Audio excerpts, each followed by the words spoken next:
Hello and welcome to Topham Chats, the show where I chat to various members of the Rooster Teeth community. My guest this week is Spartansloth, or Lewis. Hey man, how's it going?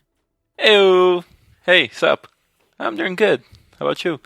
Cool. Yeah, I'm doing all right. So let's start with the questions I usually start with. Then we'll get into like how I know you and things like that, which is the way we'll go through things, because then we can just talk about everything that comes up. So let's start as I usually start with by asking you, Rooster Teeth or Achievement Hunter? Okay, tough question. I know. Uh, I guess right now, I would pick Rooster Teeth. Okay. Yeah, but nothing against Achievement Hunter or anything. It's just that recently I've been really busy, so Hmm. the Rooster Teeth content is just easier to watch. Like the videos are shorter, and whenever I get to play some games and I'm grinding some games, then I can just put on the podcast in the background and listen to it.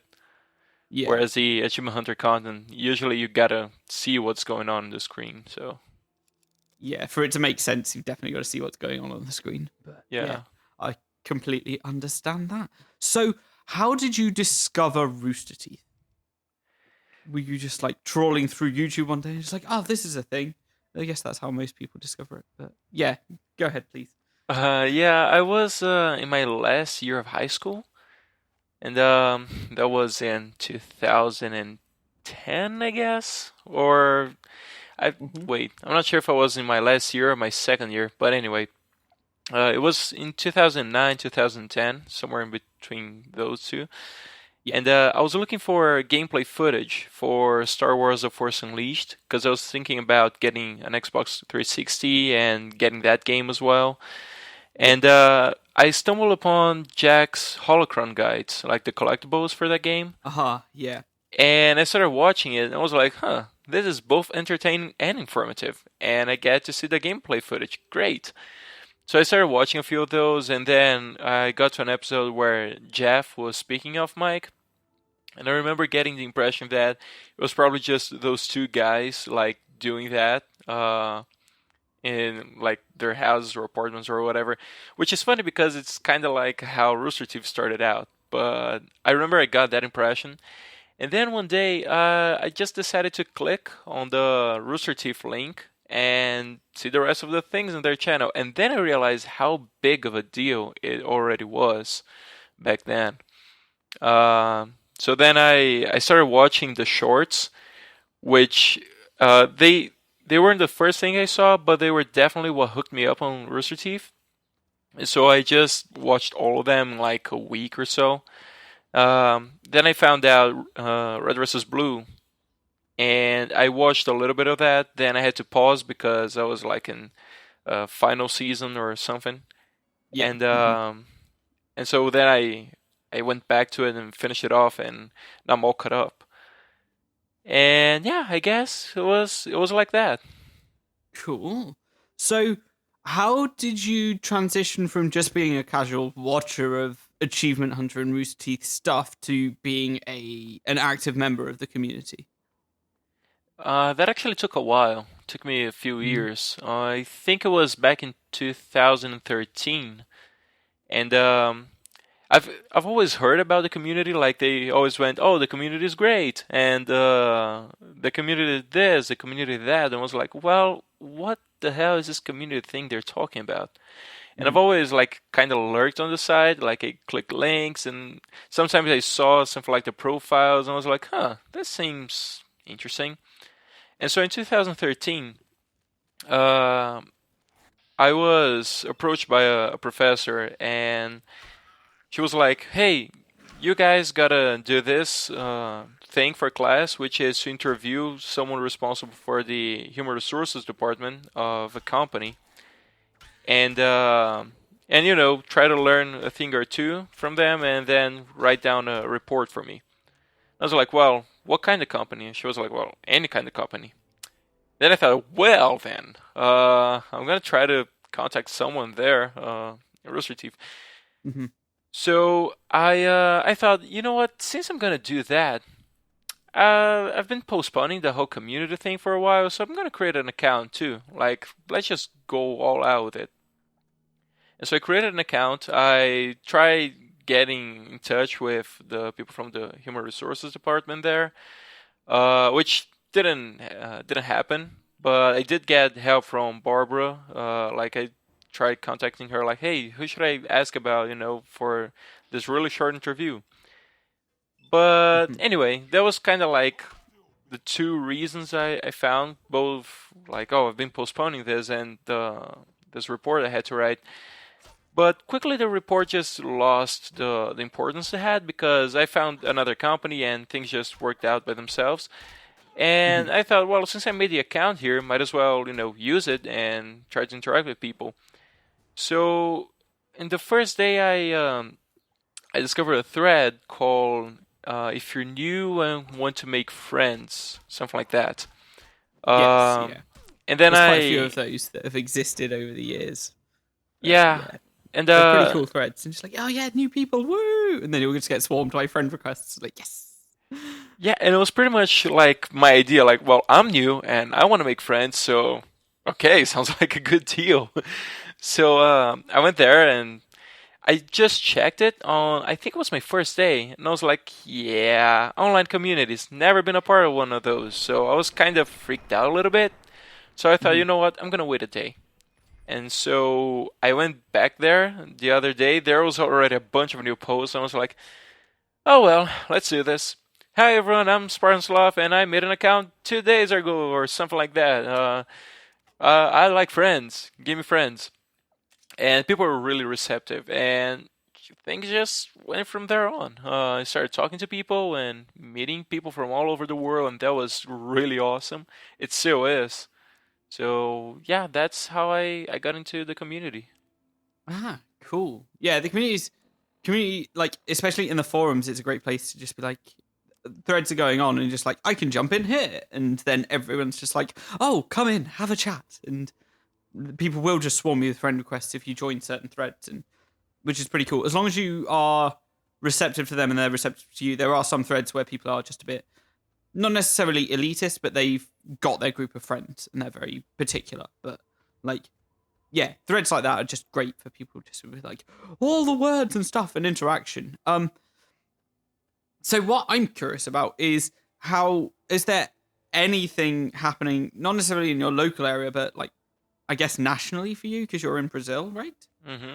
Yeah. Yeah. Is there anything like going on Rooster Teeth wise there, or do you know many other fans out in the wild? God, I wish. No, in Brazil, we don't really hear about like Rooster Teeth events or anything like that. Yeah. Especially where I am. Like, I'm about 4 hours away from the city of São Paulo, Uh which huh. usually has like conventions here and there, but so far I haven't met anyone who likes Rooster Teeth. Like I've met a girl from Brazil too over Twitter, Hmm. but I don't really know her that much. Like we interact sometimes, and I mostly am the kind of person who tries to introduce Rooster Teeth into people's lives. Yeah. So, for example, my cousin, she's really into anime and all that. So I showed her Ruby, and now she loves that, but she only watches Ruby. Some of my Yeah. friends are really into gaming, so I show them Achievement Hunter, and they watch it sometimes, but they don't really follow it that much. Yeah. But Hmm. yeah, I try. One of my friends, I kept talking to him about podcasts and all that. And the other day I found out that he follows the Rooster Teeth podcast, so that was pretty cool. Ah, Um, wicked. and yeah, it's pretty much like that. And I try to introduce, like, for example, the Bow Chicka Bow Wow line. My Yeah. friends are already used to that because I'm the kind of person who enjoys making sex jokes, dick jokes, butt jokes, all that. Yeah. So I usually use that, and they were like, "Well, at first, what's that?" And I was like, "Oh, right, you guys don't know Red versus Blue. That is awkward." So I show them the clip and explain. They were like, "Oh yeah, that's funny," but I don't think they ever listened to, they ever watched it. Watched anymore? All right. Fair enough. Yeah. That's it's yeah. I've been referencing a lot of stuff recently. Just like yes, I'll reference so many like obscure things from Rooster Teeth, like when I'm just out in the world and no one will get them. I'm just like, that's so annoying, but it's fine. Yeah. What was I going to ask next? I was going to ask. So I know that you basically hosted and formed a podcast with a bunch of other people from the community site. What is your podcast called? And well, where can we find it? And how did it come about? Oh, well, I did start a podcast with a few friends. It's called the Shifty Key Podcast, and well, there we have a YouTube page where we upload the podcast every Sunday, about 3 p.m. EST. So yeah, between 3 p.m. EST and 4 p.m. EST, we usually upload new episodes on Sundays. And we also have a page on Rooster Teeth, which unfortunately we don't have much control over as of now because the site is still working out its kinks. But we're usually more active on the page than we currently are because the new site, it's so beautiful, but it hurts us so much. So yeah, the way it started is that I used to be a guest in a previous podcast, which was kind of formed out of people from that thread I mentioned, if you're new and want to make friends. And some of those people started a group called the Latecomers, and then they invited me over for a few episodes. And at some point, like they took a break, like they went a hiatus. Hiatus. I never know how to pronounce a word. But well, they took a break. Yeah. And the break took a few days, and days became weeks, weeks became months, and I found myself missing recording podcasts and all that. I actually liked that very much. So I thought, you know what? I'm going to make my own podcast with blackjack and hookers. Only, there's no blackjack and no hookers on my podcast. Yet. Yeah. I'm working on it. Yet. So I approached two other friends who were also guests on that podcast. I was like, so guys, I've been playing it. And that was like a few months after because I made that decision, but then I started playing around with ideas in my head. But I figured I would need more people to help me out on this. So then I approached two other people who are TJ1023 and Jim Servac on the site. Yep. And I was like, so guys, I'm thinking about starting a podcast, but I don't really know much about editing. So, I'd like some people to bounce ideas with. So you guys want to be a part of that? And they were pretty much immediately on board. Like, yeah, sure, let's do it. And so we started discussing some ideas. Then we approached another friend of ours, Mugs of Tea, on the side, but real name is Vic. And so we started discussing ideas and how to do it, when to do it. And so at the start of 2014, we started out the podcast. And it was really, really good. Like the current roster is myself, then there's Jim, TJ, Vic, and TDB Tyler, who kind of acted as a godfather for us at the beginning because he was the editor for the original Latecomers podcast. Latecomers podcast, yeah. And so he gave us a lot of tips and things like how to run a podcast, how to do this, how to do that. He was the tiebreaker for when we were deciding the name. We were stuck between either the Sidecast podcast or the Shifty Key podcast. And so his vote was like, okay, so we're going to do the Shifty Key podcast, which was an idea that came from TJ and myself. And so, yeah, then after a while, we asked him if he would like to be a part of it. And well, now we're the standard roster, and we try to get people from the community as well. Like every episode, we try to have at least one guest from the community. Yeah. And topics are pretty much anything but religion and politics because it is the internet. So that kind of stuff can be a bit of a problem. Yeah. But yeah. Fair enough. Yeah. No, I've guested 4 times now, I think. Yeah, 3 or 4 times, I guess. I think. Well, I've done 3 recently. They've like 2 a week apart. So one that will have just come out and one that's coming out soon. And then I've done one other a few weeks ago before RTX was on. And then I did one forever ago when I was on with Giphy and who else was on? I think it was Tyler, TJ, and you again. That was forever ago as well, actually. But yeah. It's good. There's lots of varied conversations. People bring things to the table to talk about as well, which is good. And how many episodes are you on now? Currently we have 82 episodes. Mm-hmm. Yeah. By the time like we're recording today, then yeah, it will be 82 episodes. Mm-hmm. So yeah, 83 will be coming out. They come out every Sunday, yeah? Yeah, every Sunday between 3 p.m. EST and 4 p.m. EST. Awesome. So yeah. So you've got a YouTube channel for that. Have you got a Twitter for that as well? I'm sorry, what? Hear that? Do you have a Twitter account for the podcast as well? Oh, yeah. Let's hear it. I thought you did. It's called @the_shifty_keys. Mm-hmm. So yeah, everyone go and follow them and listen to the podcast because it's great. And also, I guest on there occasionally. Aha. There are a lot of dick jokes and goat jokes and goats with dicks jokes or something like that. Mm-hmm. Something like that, isn't it? Crazy. Well, yeah. What I just want to know, what kind of games have you been playing recently? I guess stepping away from the other conversations we've been having. Yeah. Recently it's been a little bit of a downtime for gaming for me because like I'm in my last year of uni.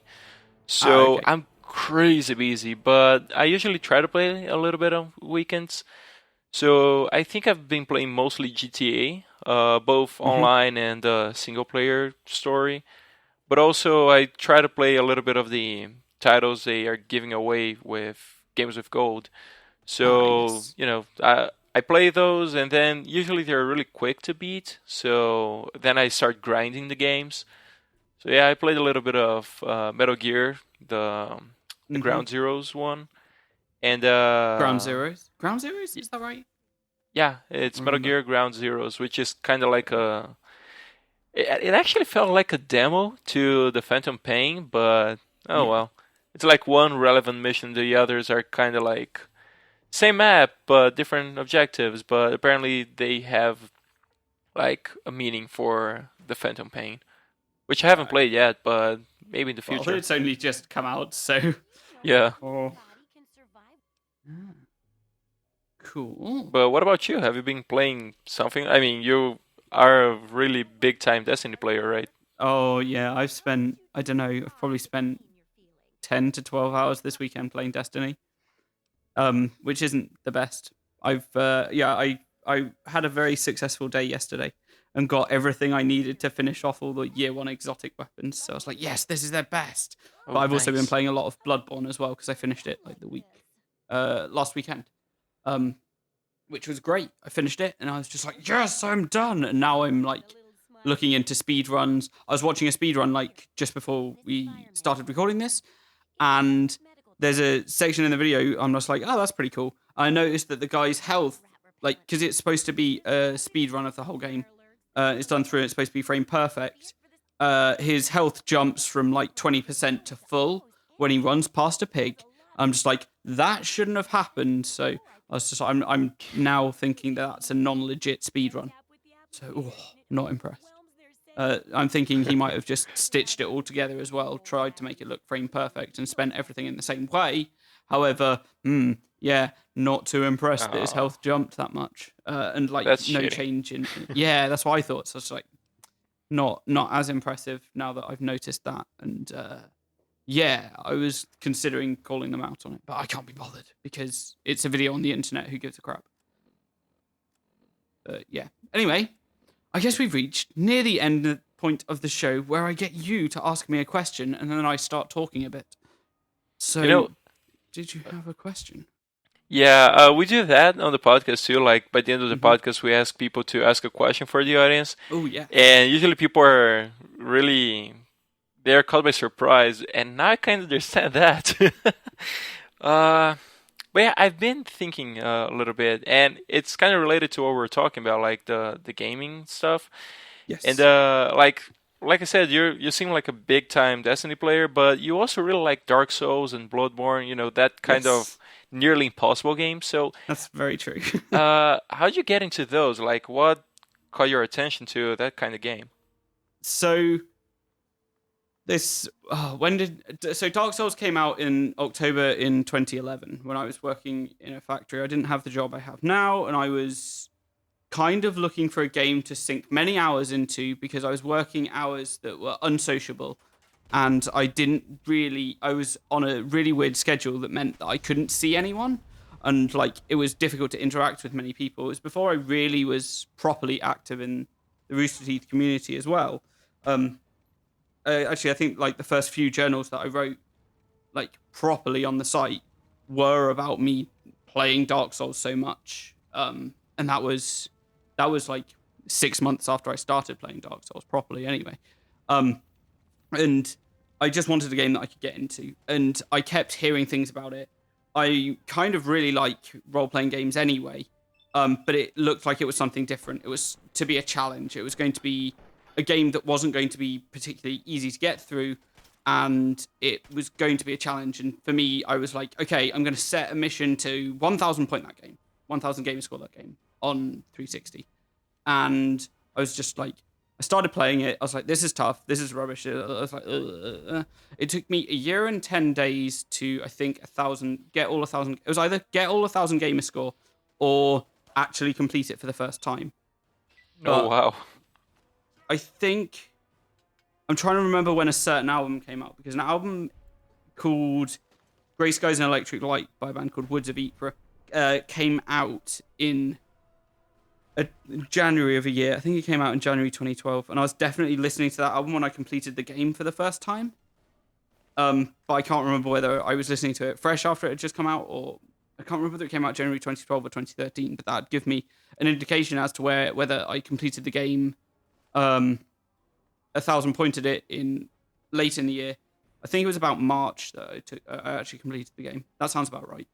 It took me about 6 months to complete, and then another 6 months to 1,000 game score. And I could have been far more efficient. It took me like 80 hours to complete the original game as well. But like that game really set a standard for me of what I should expect from games. I should be able to explore them thoroughly. I should be able to learn about them. There should be different ways that enemies behave, and we should be able to learn everything about the game. Um, and there's a lot of stuff to read, a lot of story to put together that isn't explicitly told to you, which is kind of nice to not have a game like hold your hand the whole way through it. I guess Destiny in a way does that with the story as well. There's a lot to piece together, and I've seen a resource recently called Destiny Timeline where they've segmented all the story that they've gathered so far, and put it all together as to what's been happening from like in the history of the Destiny world, which is exactly the kind of thing that I like. Like, oh, there's all this implied data in all the weapon descriptions and like grimoire cards which you collect. Bloodborne's more of the same. I recently completed it, and it's just the like the thing about all three of the games. I'll say Dark Souls, Bloodborne, and Destiny to an extent, is the satisfaction of beating a boss. Uh, like when you've been struggling over it, and it's intense, it's tough. It sort of fades after you beat bosses the first time, like legitimately. Um, Destiny, I haven't found that. I was playing the level 35 thing to kill Skolas, and there was a group of three of us. I haven't necessarily played with the two people at high level before, and we managed to get through it. And it was so intense that when you finish and you beat the boss that you've been fighting, this happens in Bloodborne as well, and you get to the end of the game, or it's just any of the bosses on the way through. It's just like that was such a challenge, but the reward and satisfaction you feel from beating those games, for me, just makes me feel elated and very happy that I've achieved something.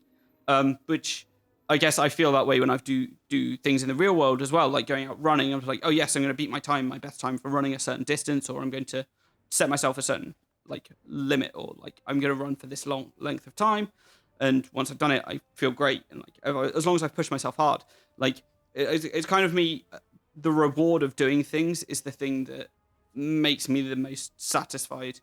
And the rewards from those games are what appeals to me more than most games do. I don't play many games because it's not that I don't find them challenging or anything. It's just that they don't appeal to me in the way that the games that I am playing appeal to me now. I'm sure there are games that are just like, oh yeah, this is a challenge. But yeah, long answer for what possibly couldn't have been the longest of questions. But yeah. But yeah, I mean, I can imagine like the sense of satisfaction of beating even a boss in games like Bloodborne and Dark Souls. Yeah. I haven't played those yet, but I've Mhm. seen gameplay footage, and apparently it's really, really freaking hard. It's like one hit and your guy is sent flying to the bottom of something, or just sliced in half or stuff like that. So It's not. yeah, I can imagine like beating one of those bosses is pretty rewarding. Yeah, I mean, I don't find it significantly challenging, but that's because I've put so many hours into the games and I know what to expect.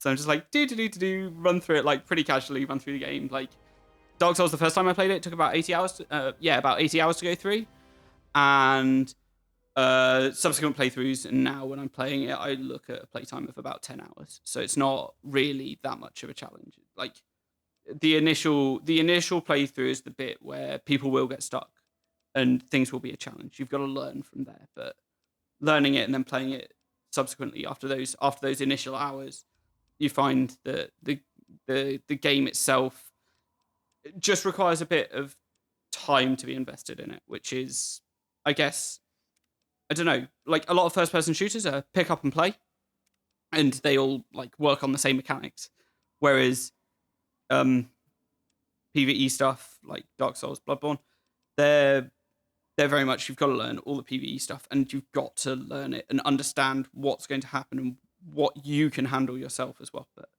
yeah, it's a bit of a challenge. It's very interesting and very, very enjoyable for me. Yeah, I think usually RPGs go like that. Like the first playthrough is the clunkiest one. Like you're learning your way around the game, around the mechanics, around the story. Yeah. I remember my first playthroughs of Fallout 3 and Fallout New Vegas. It's like Mm-hmm. comparing to the latest ones, I am such a noob. Because afterwards I know where all the legendary weapons are, all the quests, the storylines. Yeah. But at the same time, it has that feeling of discovery of, oh wow, this is brand new, this is awesome. So Yeah. yeah, I really Yeah. hope that when Fallout 4 arrives, I get the same sense of, holy shit, this is really new, like that I got when Yeah. I played New Vegas. Yeah. I really want the set. Like when I played Fallout 3 initially, I didn't really follow what I was supposed to do when I came out of the vault. Whereas, and what I want with Fallout 4 is to have that feeling again of being, oh, I'm completely lost in the wasteland. I want that experience to be like, oh my god, I don't know what I'm doing. I don't know where I've got to go. I've got to like slowly track and understand what I'm trying to do in this game. It's actually one of the reasons, like, I know that Fallout 4 is coming up, but I've gone back to Fallout 3 and started playing that again as well. And at the moment, I'm just doing the Wasteland Survival Guide because, rewards and stuff. Woo! So, yeah. Well, I guess we've come to the end of the show. Where can we find you around the internet, say on the Rooster Teeth site and anywhere else you may have social media stuff? Yeah, it's pretty much the RT site and Twitter. Mm-hmm. On the RT site, my username is Spartansloth, Mm-hmm. and on Twitter, surprisingly enough, it's also Spartansloth at Awesome. Spartansloth. Yeah, I'm usually there, and I try to log in daily on the Rooster Teeth site and on Yeah. Twitter as well, and try to interact as much as I can. Yeah. So if anyone wants to chat or something, hit me up. Cool. Well, you've also got your podcast, the Shifty Key podcast, which can be found on YouTube. There's a Rooster Teeth group about it, and then there's also the Twitter about it. So thank you very much for being my guest. Thank you, Topham. That was really fun. No problem. And with that, everyone, goodbye. Bye, everyone.